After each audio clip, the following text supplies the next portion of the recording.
Welcome back for another episode of Zack's Garage. Today we're working on Kenley's car. It's a 2013 Acura RDX. We're doing the oil, transmission fluid, transfer case fluid, and differential fluid. I'm Zack, and this is my odd garage.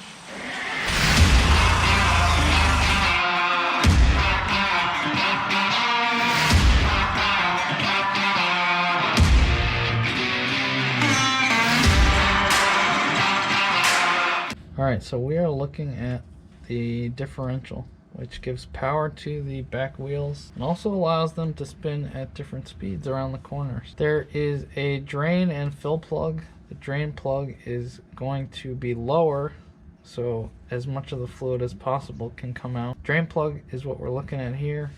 Fill plug's on the other side, which you will see later once we get this out.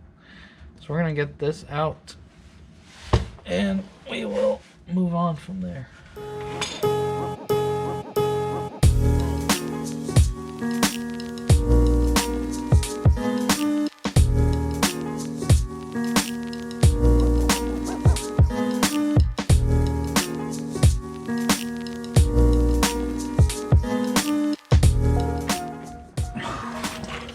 Wow.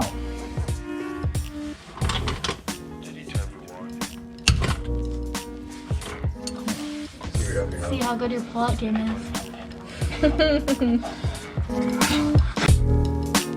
any idea what?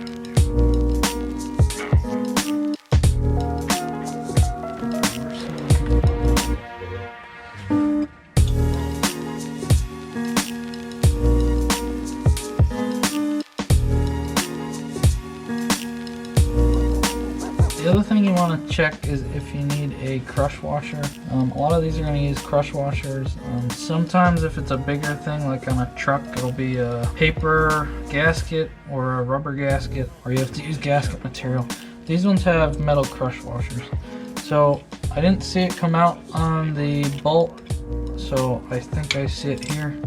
There it is. So you always want to replace these. We also want to clean the area if we can, so it can sit as flat as possible. So there's just a little bit of gunk.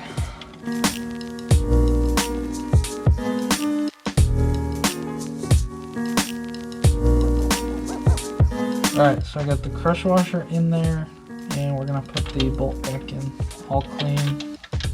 I'm gonna hand thread it, and we just looked up the torque spec somewhere between 25 and 35, so we're gonna do 30. We're doing 30 foot-pounds. Have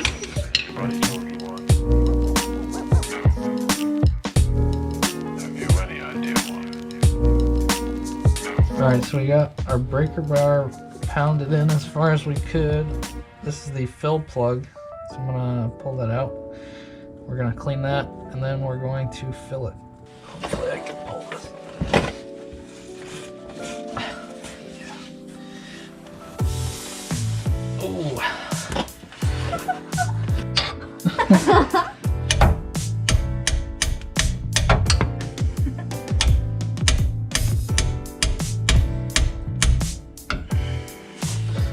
Suckers on there. Oh boy. Ow. Are you okay?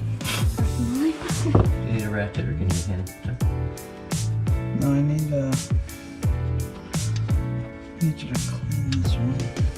So we got our Harbor Freight Special here, our bottle pump that doesn't actually fit in the nozzle. Chris, you have gorgeous hands. Thank you for modeling. You're going to fill this up until it pours out. That's how you know it's full, when some leaks back out. Then we will plug the top. You want to also make sure you are using the right fluid recommended by the manufacturer. I got Acura because it's an Acura, and this is all-wheel drive fluid, which is recommended for the differential. And without further ado, I'm going to start pulling.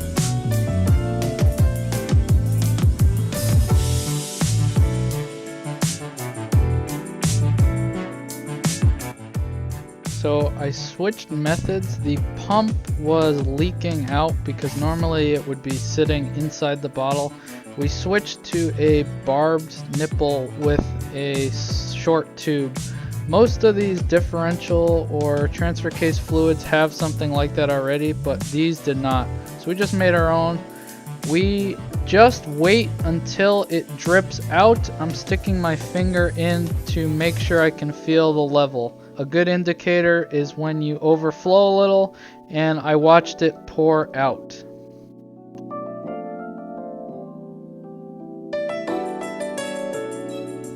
I am putting the drain plug back in, and we're going to torque it down. I think the torque specs were somewhere between 30 and 35. You see I have a U-joint socket because the plug was right up against a bushing, so we had to use a U-joint to get it at a good angle where we could torque it down.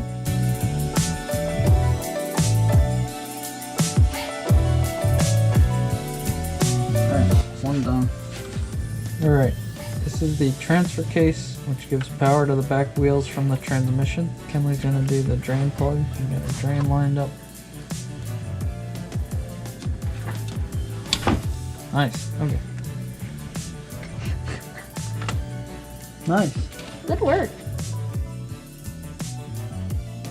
So, same thing as the differential. Clean it. This one was a lot cleaner. Just wipe it with the rag. We got our new crush washer on here. Kenley's holding. Something I forgot to mention in the back that we figured out, the two crush washers were different sizes. The fill one was bigger. So originally we had the fill one on the drain. We just flipped those real quick. Now that our fluid's all dripped out, Kenley can go ahead.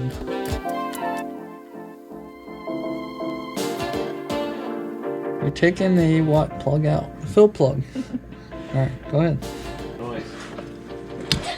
Nice. Okay. Just go for it. Yeah.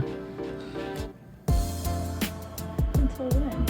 Until it drips out.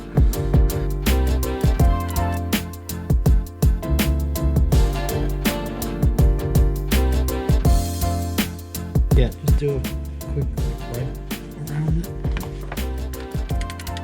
Just go nice and easy.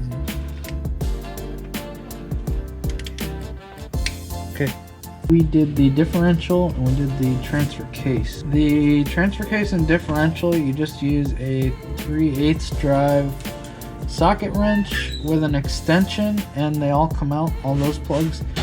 Oil pan is going to be a 17mm socket. The tranny plug is also going to be the 3/8, so the only one different is going to be the oil pan. Same concept, we got to drain the oil.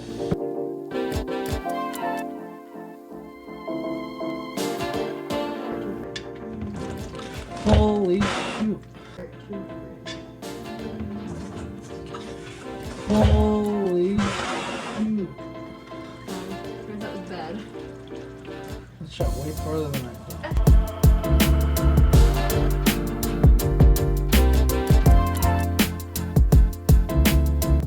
Kenley's gonna take the oil filter off. Got the drain plug back in. Should be able to do it by hand. Careful, careful. Okay, go ahead.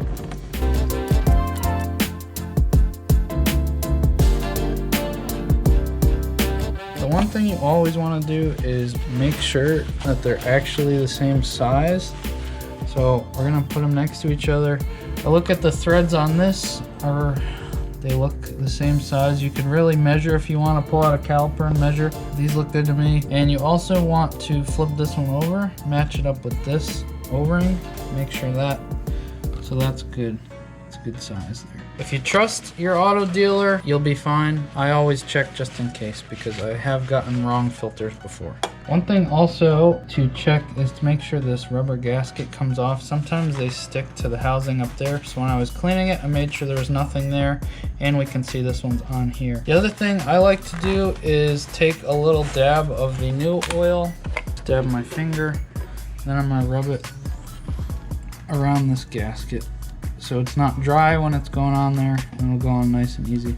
You can also add a little bit to the filter to save some time, but it will drip into there. The other thing you want to do is check with your manufacturer for the rating. This vehicle requires 0W20. Most oil caps will tell you, so see on the bottom it says SAE 0W20. You always want to match that up. If it's not on the cap, it will also be in your owner's manual. And then this I like to just get tight as I can with my hand. We have our expert pourer pouring in 0W20.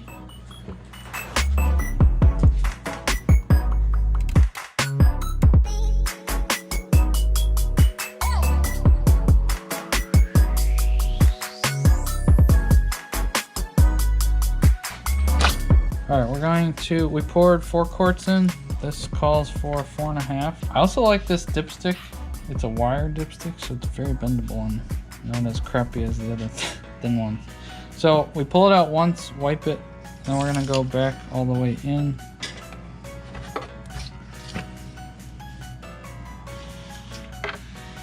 Let's see what it looks like. Okay, it's pretty good.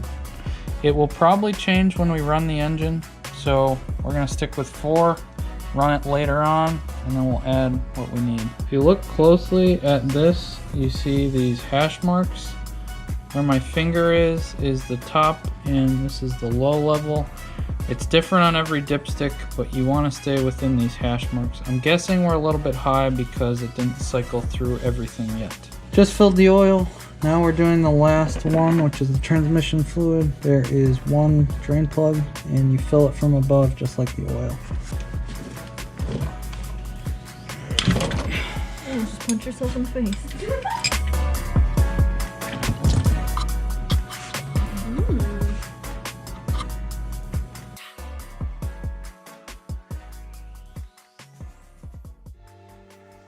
He took the battery out. Battery's out. I took the cover plate and the side cover plate. What we're doing is we're looking for the transmission filter. This one's unique. It's like an inline fuel filter. It is underneath this air box here, in line with one of the lines. A lot of them have them in the bottom of the pan, but I guess this is a new thing. I have no idea. All of my cars are old, and this is one of the newest things we're working on Zack's Garage. So, same as the others, I just hand tightened it. It had a crush washer, I put a new one on.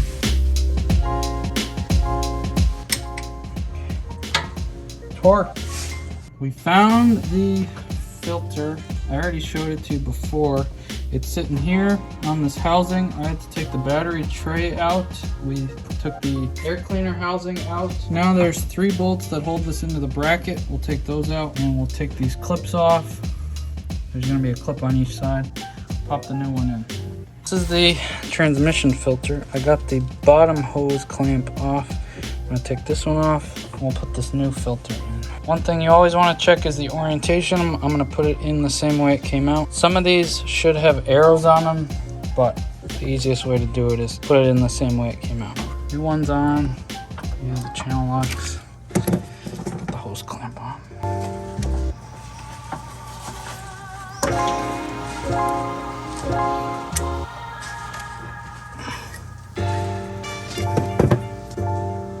Cool. You saw we had the filter back on, airbox back in, electrical connectors in. It's going to be easier to get the dipstick without the battery in, so I got my funnel with a tube on it, and Kenley's going to fill her up. I don't know if I mentioned, but we're filling through the dipstick. You'll notice this is red. ATF is always red. It's kind of something that's indicative of that fluid. So if you see a red leak under your car, it's probably your transmission. We are done. Battery is back in, no leaks. Thanks for watching another episode of Zack's Garage. I hope you enjoyed a full fluid change on a newer car for once. Thank you, Chris, for letting us use this heated garage space. It was awesome. We will probably be back. Thank you, Mickey and Kenley, also for your help. You guys are awesome. And for filming. Chris also filmed. Thanks again. Like, drop a comment below. Subscribe, please. I know there are a lot of you who are not subscribed, so please subscribe. Follow me on Instagram. Have a great weekend.